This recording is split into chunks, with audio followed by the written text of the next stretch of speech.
Matapos sumalpok at pumailalim pa sa isang bus ang isang AUV sa Makati kaninang madaling araw. Narito report ni Rafi Tima. Bagamat madaling araw, umalingaw-ngaw ang busina ng AUV na ito matapos bumangga at pumailalim sa isang Admiral Transport bus sa Guadalupe sa EDSA Makati alas 2:15 ng madaling araw. Kapwa sugatan ang dalawang pasahero ng AUV. Naunang inalis ang babaeng pasahero na nakaupo sa passenger seat.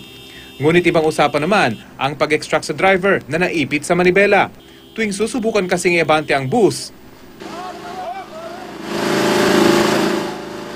sumasama ang AUV. Pinasingaw patuloy ang gulong bago mapaghiwalay ang dalawang sasakyan. Ginupit ang bakal sa may pinto at matapos ang isang oras, naalis na rin ang driver ng AUV. Loading bay ito ng mga bus. So, regularly, talaga nakahinto sila? Nakahinto yan. Siguro mabilis yung takbo ng Innova. Yung lane niya, nasa yellow lane siya. Ayon sa MMDA, mukhang ang AUV ang may sala sa aksidente. Gayunpaman, tumanggi pa rin magbigay ng pahayag ang driver ng bus na si Jomar Galve. Wala pala kasi itong lisensya at sa halip, may ticket lang na disregarding traffic sign na inisyu sa Mandaluyong.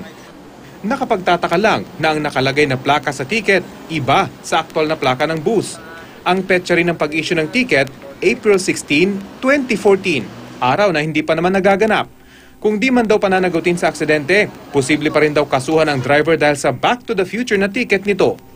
Kung ito may anomalya, supposed to be hindi siya pwedeng mag-drive ng more or less sa driving without license pa rin yan. Rafi Tima, GMA News.